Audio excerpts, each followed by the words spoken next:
Hello, friends. Welcome to Conversations with Love. Very, very excited. I'm a little baffled by the fact that PCO is here to join me on my podcast because, man, since I've started doing this, since I've started getting into professional wrestling, you're a guy that I've wanted to speak to. I really started getting into this in about 2016, and obviously everybody knows what you've done since then, man. But obviously things have shut down a little bit. How have you spent your time since the COVID pandemic's kicked in? I've been really busy. I've been busy on shooting videos every week for Monday Night PCO and Destro. Yeah. These are very long days where we shoot a lot of footage. There's the post-production, the pre-production, and putting all the ideas together, getting the actors, special effects and all that. So it takes a lot of my time, but I'm trying to use the pandemic as a push, for PCO. And also I train a lot, I'm in the gym like twice a day, every day. Plus I'm trying to spend more quality time than ever with my 11-year-old daughter.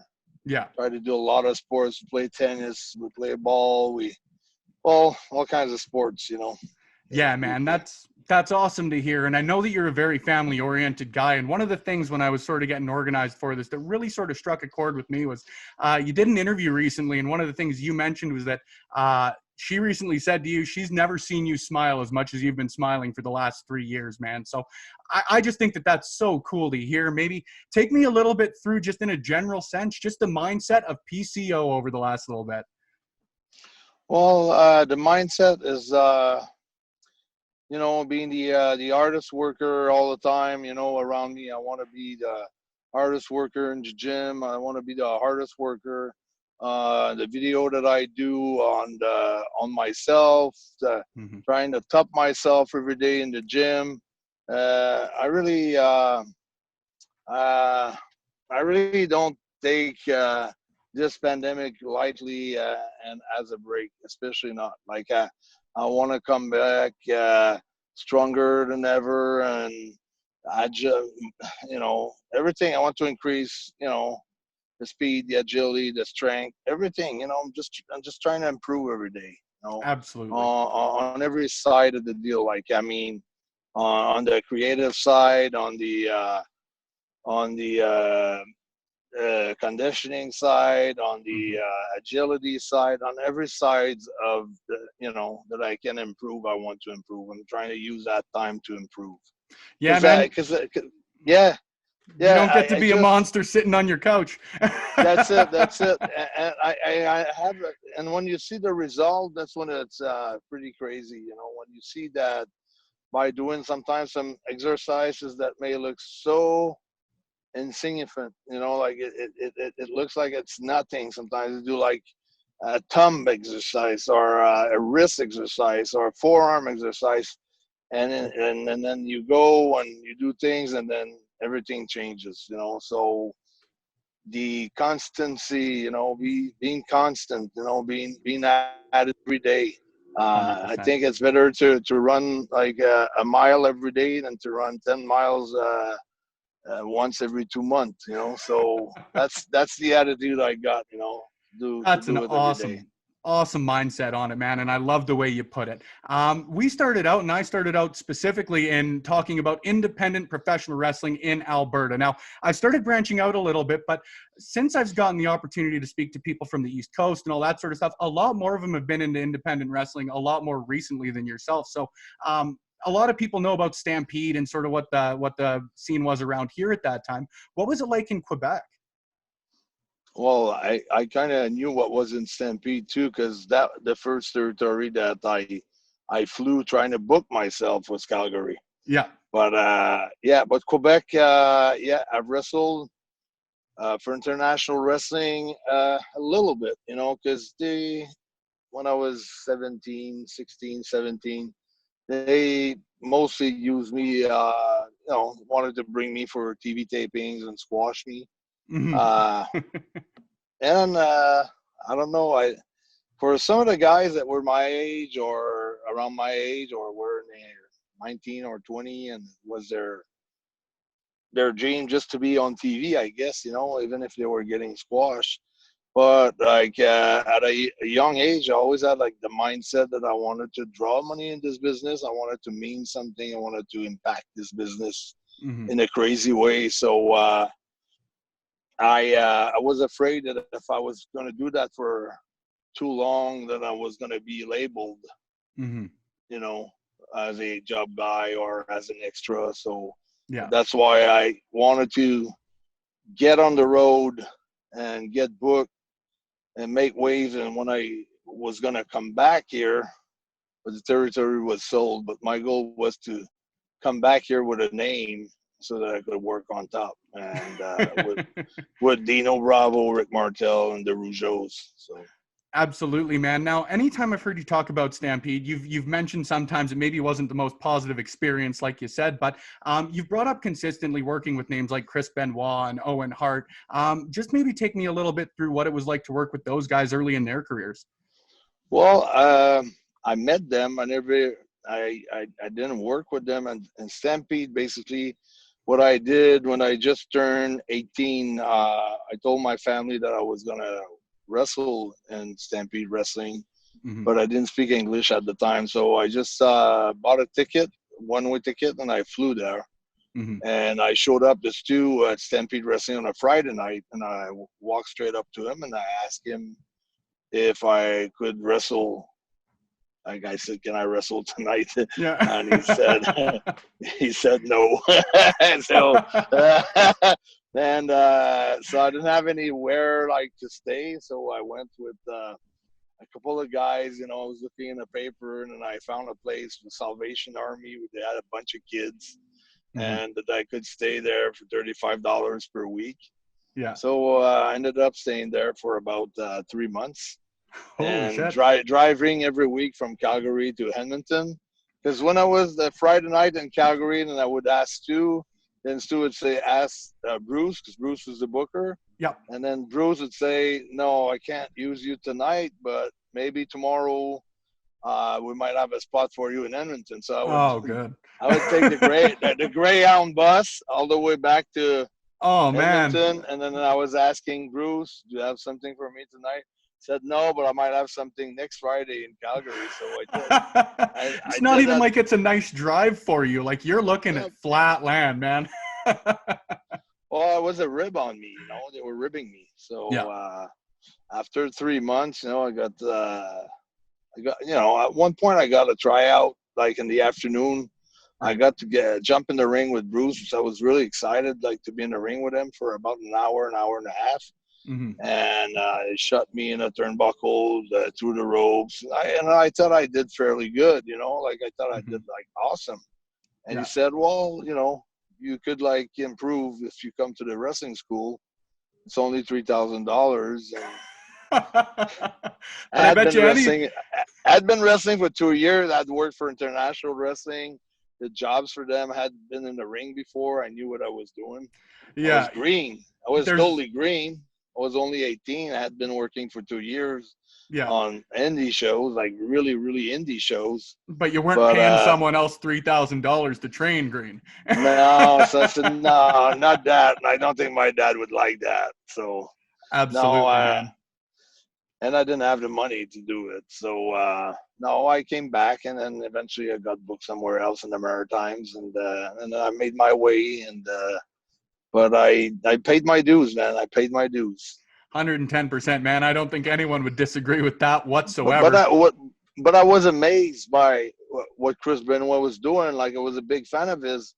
When I was watching the Friday night shows, like I got in the arena and I was watching the shows. And Chris and Owen were like probably the top two guys that are like in my book, you know, the guys that I like watching wrestling. And Brian Pillman also was pretty good. So Pillman was there. I enjoyed Pillman. Benoit was like probably my favorite one there.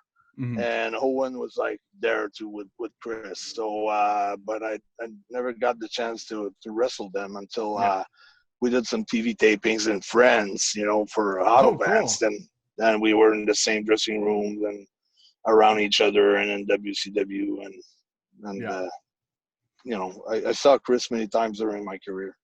You betcha, man. The reason I bring those guys up specifically is because synchronicity really seems to be a theme throughout your career. And you have those two guys, and then you have the Brawl for all featured in 1 year on Dark Side of the Ring, but we don't see any of you. What was, how guess number one, how have you enjoyed the series if you've had a chance to watch it? And B, what was your experience like in the Brawl for All since they didn't ask you? Yeah, I think they showed, like, I watched it. I watched the show and had a lot of guys calling me, like Marty Skrill, said, "Oh, you didn't know? I didn't know that you were part of Brawl for All." And Marty texted me on that, and a bunch of other guys, and I did a few interviews as well. Yeah, my first fight was against the guy that was supposed to win the whole thing. It was against Dr. Death, Steve Williams. Yeah. And Steve Williams, I think he was a little bit worried facing me. Like he was trying to. He's very intimidating. He's trying to intimidate a lot of. He was trying to intimidate a lot of youngster and young guys. Okay. That was at that time. I was like probably 29, 30 though. Like And then Hawk of the Old Warriors came up to me before the fight. And he said, "Steve, it's not going to hurt you. Just like when he hits you, when he tags you, just go down. Just pick up your $5,000, man. Just don't give him a fight. He's gonna kill you." Yeah. And I told Mike Extreme, I told him, I said, "Hawk, and just go back to Steve and just tell him that I'm gonna give him the fight of his life. I don't care about his 5Gs." Yeah. Basically, I said different words than that, but I don't know if we're allowed to cuss. You're more than welcome to cuss on here. We got the explicit rating on iTunes for that. Word for word, I told him, I said, "Tell Steve to go fuck himself with the 5Gs and the easy win. I'm gonna kick his butt, and I'm gonna beat the shit out of him. Just tell him that." And but it was a short notice, I got worked out so bad on this, I had been sent at one point to Power Pro Wrestling, which was like the OVW or the NXT at the time of Kurt Angle. Everybody, like, when they didn't have something for you, or if they didn't have any, like the developmental quote unquote. Yeah, it was. Yeah, if they didn't have anything on the creative side and they wanted you to work on another character or something, they would send you there. Okay. Or they would bring guys up like Kurt Angle that brought up from there. And I was there with both guys with 3-minute warnings, Rosie and Jamal, Fatu was there. That was before he did one of his gimmick, and the kids, the Husos, they used to come. They were 10 years old or 9 years old. They used to come all the time. There was a bunch of guys, Samoans guys, in the territory. Outstanding. And then, so then I had a break. I was at home, and it was during summertime, and I got a phone call from Bruce Pritchard. He said, "Hey, Carl," said, "Vince got a great idea for you." I said, "What? He's got a great idea for me? What is it?" Yeah. I said, I bite on it. I'm like, "Yeah, what is it?" I'm so excited. Yeah. He said, "It's going to be a tournament, and it's going to be 16 guys, and it's going to be a shoot. You're going to fight for real, and 5 points, if you touch with your glove, and 5 points for a takedown, and you get $5,000 every match. But then the quarterfinal, you make 25, semifinal 50. If you win the whole thing, you make $200,000, $250,000." And I'm like, yeah, that's not a bad idea. I you make it far, it's not a bad idea. Yeah, that's a hell of a push, Yeah. So, but I truly believe that maybe if I was lucky enough, I could have a lucky punch or something, because they called me on a 2-week or a week and a half notice, Oh, so, really? It was that short? Yeah. I didn't have time to train for that. Just I like guess for reference, would any of the other guys have known earlier? Like a Dr. Death, did he know months in advance, or how was that sort of planned out? you would have to make some research on it, but the rumors, maybe if I know that, probably other guys know that, or guys like Bruce Pritchard or guys Vince Russo might know that. Mm-hmm. But I think they gave him enough time to train and to get ready for this because they wanted him to win this thing and to go against. That's what Jim said. I'm not sure if it was the plan for him to go against Steve Austin. Yeah. But they wanted to build Dr. Death with this, I think. Mm-hmm. Even if it was created on something that Bradshaw was bragging about with Vince Russo, and they decided to go with it. But I think Williams was really the guy that they thought would win it by, what he had to achieve, being a 4-time All-American in wrestling, and having played for the Oakland Raiders and NFL a little bit, and college football, and being a tough guy, and having like a reputation of being one of the toughest shooter in the wrestling business. Just had the resume. Yeah, beating up guys. I've seen him like mm-hmm. bullying like new guys, young kids, and things like that. And it was strong. Like I saw him, like he was doing like easy. I saw him pressed Phineas Godwin's probably 300 pounds over his head. Holy shit! In a wrestling match, and like in the gym, he was like super strong too. Like he would like behind the neck, easy 350 pounds, easy. He would do like 10 reps of that. So he was a strong guy. Yeah, but wasn't an undeserved reputation. Yeah, well, I don't know if he. Probably some guys saw him in the ring giving a lot of beatings to job guys and things like that, or guys that are popping out in the business, or guys with reputation that was they're trying to go against him or whatever. I don't know, because I'm not from Steve era really. Like he's older than me, and he did a lot of his things for UWF, which I did watch a little bit, but. No, I was not part of them. I was a kid still. Mm-hmm. So anyways, I took the fight on a short notice, and I thought to myself, I said to myself, if I, by any kind of luck and any kind of good, vein, I win this thing, it's going to be, I'm going to force myself into a push. Yeah. Well, it didn't turn out to be like that, but I did fairly good. Didn't get knocked down. The scariest thing when you do something like that, you don't want to end up on your ass, and you don't want to end up like doing the bacon dance. You I've never heard that before. That's hilarious. Yeah. You want to keep your pride. You want to show that you can go to fight and you can have a good fight. 100%. Well, for what it's worth, I don't think anybody got that major push out of the Brawl for All, nonetheless yourself. I do want to ask you one more question on the WWF specifically, because I'm pretty sure you've talked to Quebecers to death as far as it goes, man. But one question that I sort of had a bit of an interest in, because you've always talked about wanting to be a world's heavyweight champion. When you won the tag team titles, whichever time it may have been of the three, did you feel fulfilled? Or was it still, this is more of a stepping stone? I know you've talked about Bret Hart and sort of using him as an example as far as that goes. It was a stepping stone for me. It was just the beginning of the whole thing. Mm-hmm. Like my plan was to be like Bret a little bit, to follow his path, sort of, going from the World Tag Team Champions to the Intercontinental Champions, taking those steps to the with it. World title. Yeah, that I wouldn't have mind, to get into the world title picture right away, which I did, against Diesel a few times and things like that. And my name had been put there to go against Bob Backlund also.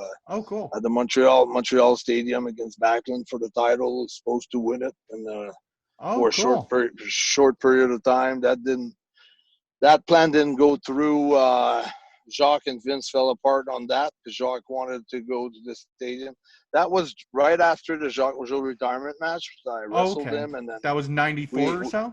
Yeah, so we worked on top of everybody. You know, we closed the night. It was Montreal was sold out. We're the main event. We're working on top of Taker, Yokozuna, Razor Ramon, Double J, Shawn Michaels, Jim Neidhart, Bret Hart, Owen Hart. Um, everybody, the whole roster was there. It was Yeah. like 10 matches. To who's who. And Vince was there on hand, and all the, you know, Briscoe was there, Bruce, Pritchard, Patterson, everybody was there. So we really like stole the show. And then we were ready to go to the Montreal Stadium because we had sold out the Forum. So we're talking to Vince, and it seems like it's going that way and things like that. But eventually, a bunch of guys like Savage, who was doing the commentary at the time, signed with WCW and as a wrestler and left Vince, and some of the guys that left. I think Alundra Blaze also did the belt not too long was that after like that, or transition during that period time. Was a lot of transitions, and Vince had called Jacques back and said, Jacques, listen, we don't have what it takes to go to the stadium. And then Jacques said, what do you mean we don't have what it takes? You know, like, I'm going to be PCO's manager, I'm going to be Carl's manager, you know, it's a world title, it's going to be 60, 70,000 people there. Yeah, it's going to be like crazy. It's going to be like, and Vince said, that's my money, and I don't want to go there, and I don't want to do this, and I don't feel good about it. Mm-hmm. So Jacques said, all right, Vince, if you don't go with me, well, I'll go with Hulk to the stadium. So that was the end of the relationship of Jacques and Vince, because they ended up on a really bad note. You know, it was a lot of hate. And Jacques wanted me to go with him to WCW at that time, and I said, no, I can't, because, you know, since I'm 16 years old, I've been working my ass off to get here. Now that I know Vince, now that he's calling me home on my phone, telling me this and that I have a great relationship with him, with all the other executives. The time that it took me like 2 years before, you know, I got to be comfortable, you know. Yeah. So now I'm gonna have to go there with you in Atlanta and reconstruct all of this. Start from the ground up. Yeah. And I said no, and then it was a big argument with Vince and Jacques, and Vince says, you can't go with Carl because I own Carl Ouellet, so you won't be able to go with him. And Jacques was trying to talk to me into like, Vince is using you like as merchandise. But to me it was flattering though, like to say I own Carl. It was like he wanted me to be on his side. Like Vince wanted me to be. Yeah. So cool. So that's I had a hell of a run as Jean-Pierre Lafitte. I was undefeated for 8 months. Yep. And then I had been put in the picture, you know, at least title matches with Diesel. Mm-hmm. And until like, you know, all my kind of problems that I have had with the clique that came around. And I think, you know, Brawl for All was after that. And I think that they wanted to, so he was such a hard ass. They wanted you in there for a reason. Yeah, it was such a hard ass. You know, he played such, you know, a big deal against Diesel. And, hell of a shitty rib.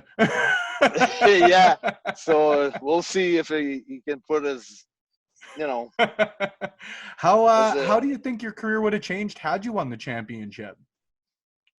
Well, I think it would have been great. I think it would have shown that I can, you know, I already had shown that I could be a main event, you know, and when I did the match against Jacques, and I think they had big plans for Diesel, but Diesel will tell you himself, like, he's not the greatest worker, but he's, you know, he's got other attributes that makes him, you know, the guys that he was, you know. He's a star for a reason. Yeah, exactly. You know, and I think Vince saw a lot of potential in himself and Kevin, and with a reason, because he became quite big eventually. But at the time when he was, but at the time when he was Big Daddy Diesel, Big Daddy Cool, he was not getting over that much at first. He did get over with NWO, the Outsiders, and all that really got over super big. But the first run with the title was not that great, and I felt that I deserved a chance. But in retrospect, it's just on my side, it was just I was really young, like I was like 26, 27. It's quite young to be in a big organization like that and to deal things where you never dealt at such as a high level.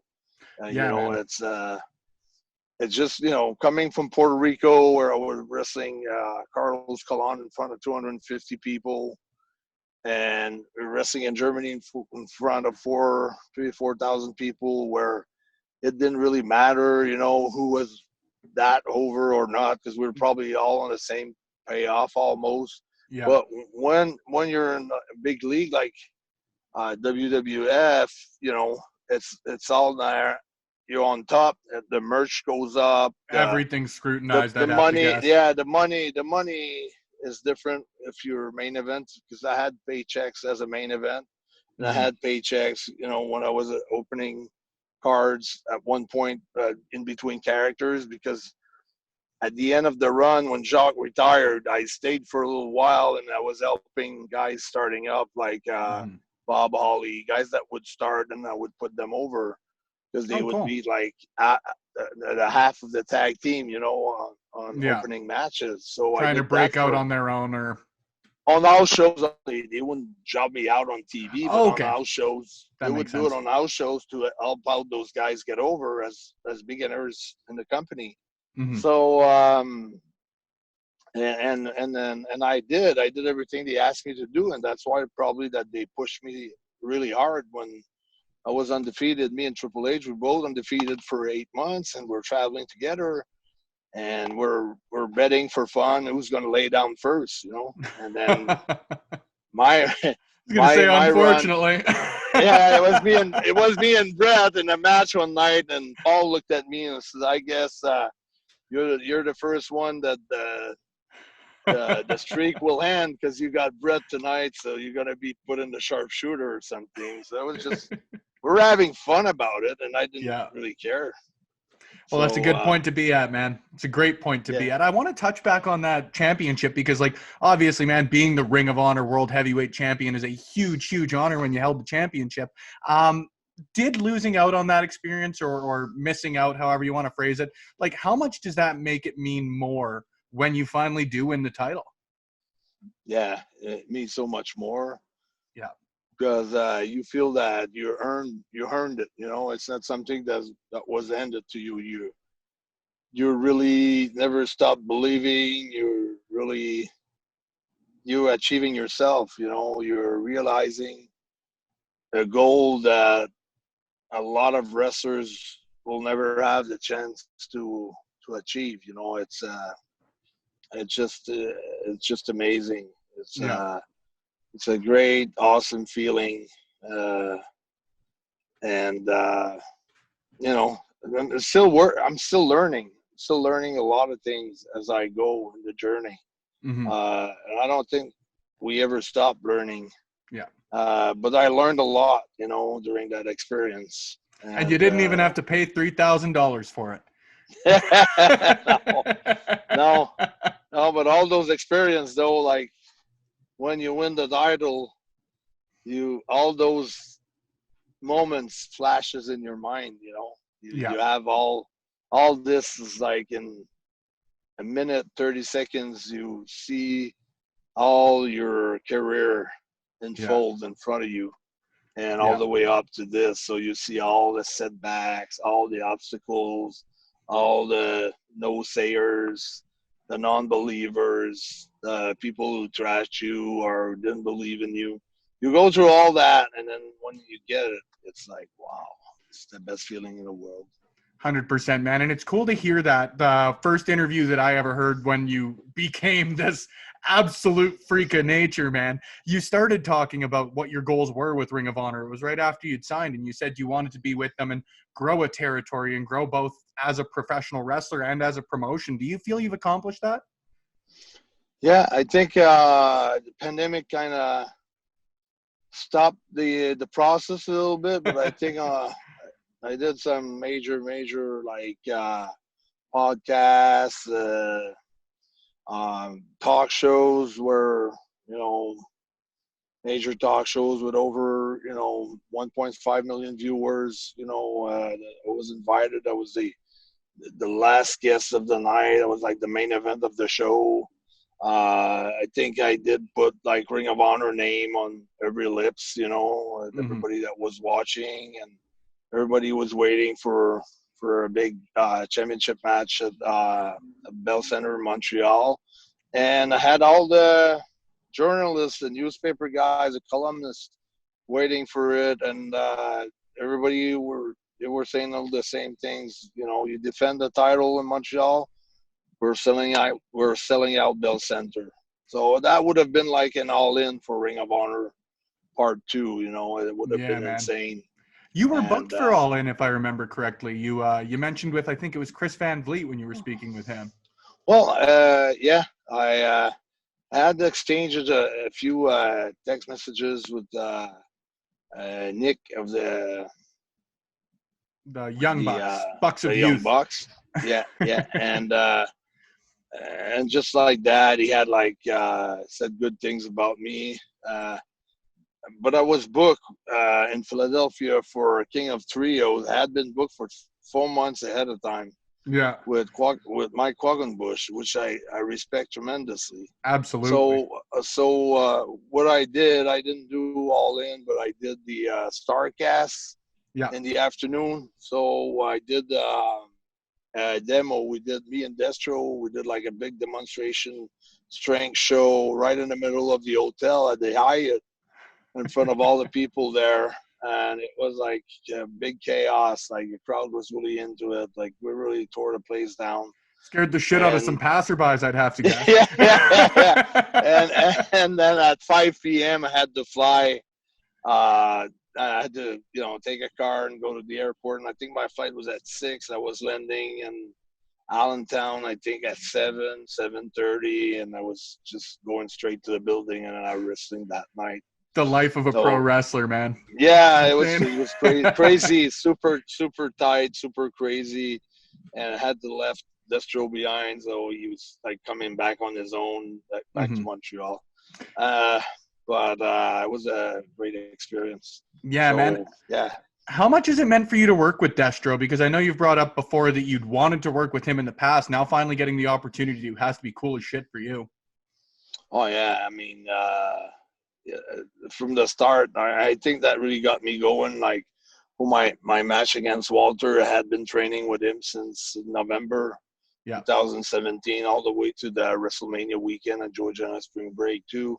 So that was a huge motivation for me, a huge push, having me, training me, having him as a coach, mentor, and then eventually he's the one who, one time it was like just walking away from him. I had just done some. I was getting hit in the chest by a fry pan, and I had just rolled the pan, and I was walking away, and then he had a flash, and he said, "Man, I'm watching you walking, and you're Frankenstein.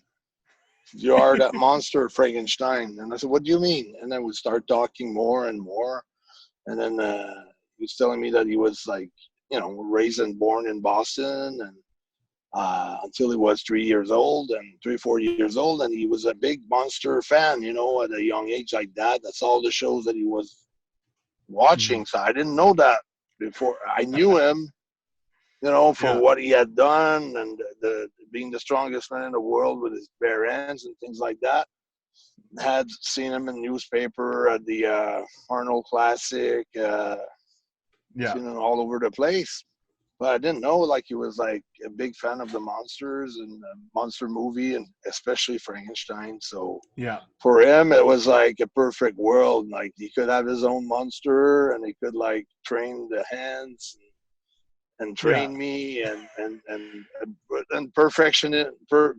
trying to perfection is monster, you know, which is It like sounds like it's a perfect it was a relationship. reality.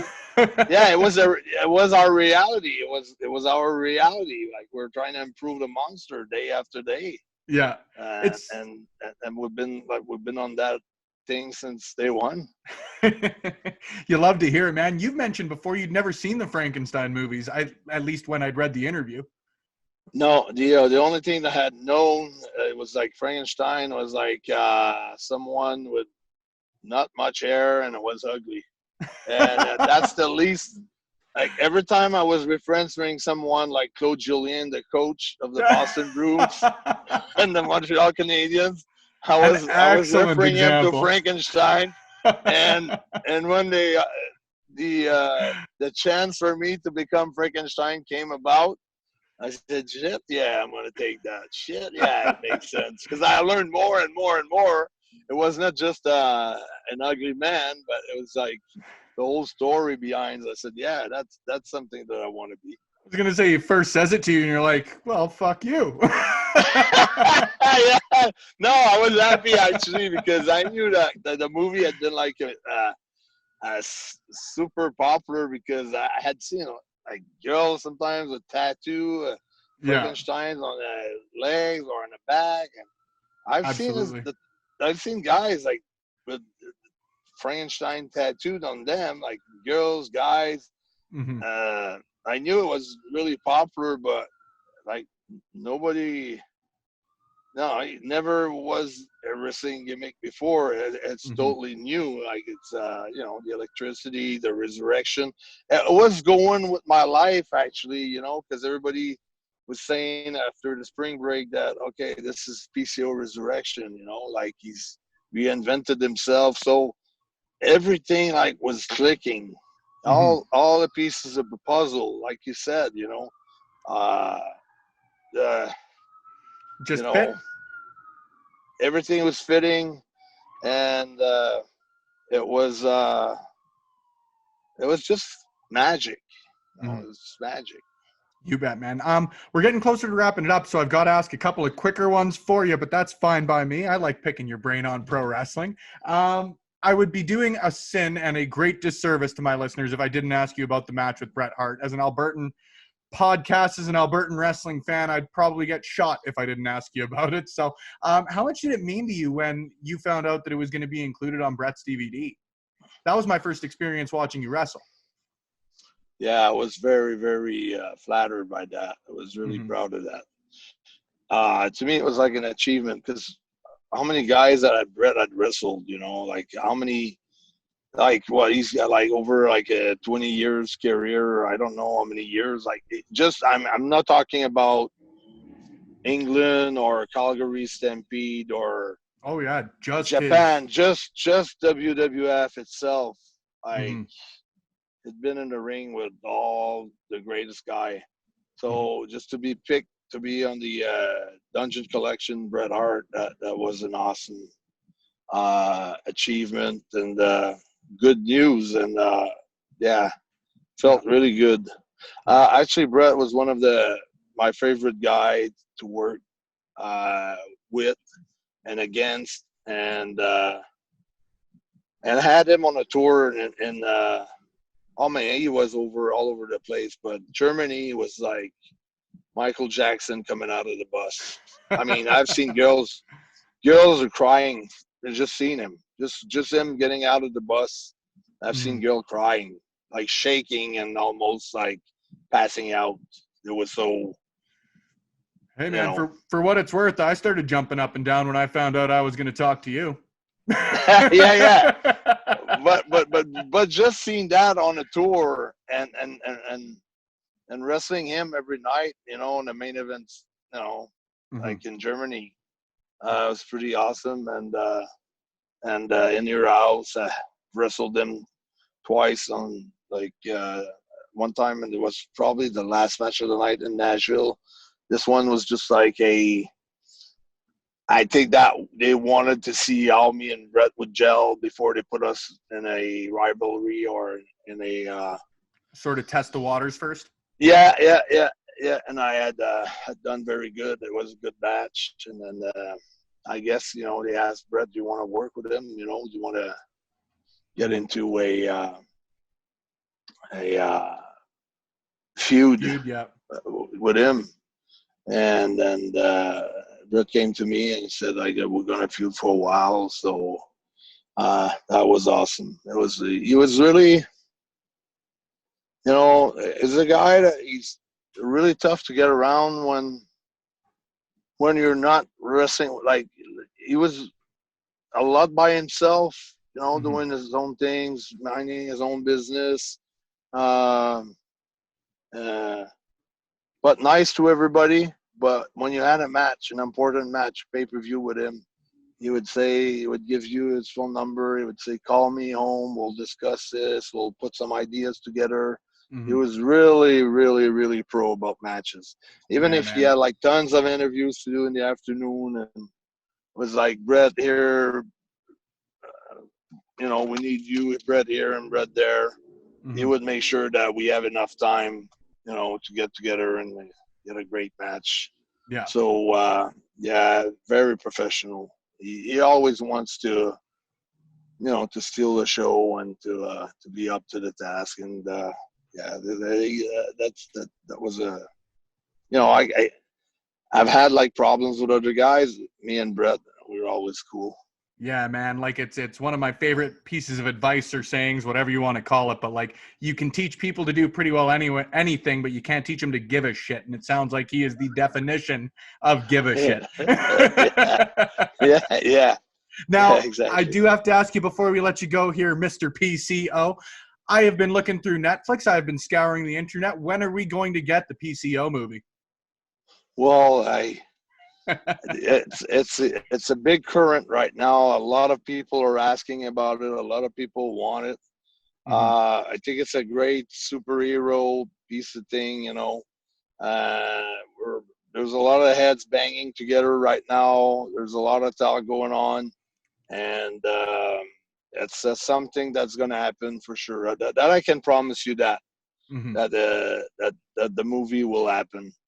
It's just a matter of having like everybody and all the things like to the right timing. It's absolutely not a good timing right now, but we're working hard on those things. There's a lot of people involved around. Awesome, man. I love to hear it. The one last one I've got for you, and then I always leave the last segment to plug your social media and YouTube and Pro Wrestling Tees and who's it's and what's it's galore, man. But I have to ask, as someone who's won pretty well every championship in Ring of Honor, what are the goals for PCO in the near future when you're allowed to get back into the wrestling ring? Well, the Ring of Honor title would be nice to get a second taste of it, and maybe I would do things differently. There's also Nick Aldis there in the picture. I think this is a very prestigious title. Ronnie Garvin had it like Nikita Koloff, Dusty Rhodes, even Cody Rhodes. I don't know, so many great names. So Flair. I think it's so prestigious. The title is prestigious. At one point, maybe it was just a title, but now I think like NWA is back on track. Also, they're doing pretty well for themselves. And we're having a good, we're exchanging talents with them. I'm having David Laguna, who's one of the creative in charge there, and I'm having a great relationship with him. So who knows? Because prior to my Ring of Honor World title, was a lot of talk about having a NWA title match in Montreal. So then we had split, working with NWA, but now that Marty's back and Marty's a good friend of Nick, There's so many things up in the air, but like you said, the movie is a big thing too.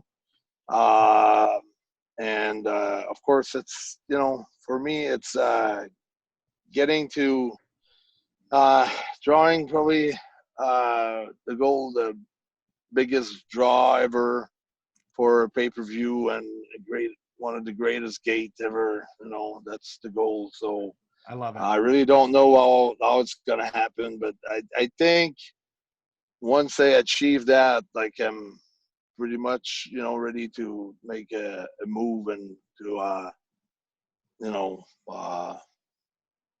so Figure other I things don't out. know how many more, how many more years it's gonna take me to achieve. But one thing that I can tell you is that I'm still improving every day. Yeah. So I love you it. know, I'm working on different things. So I'm still getting better at things every day.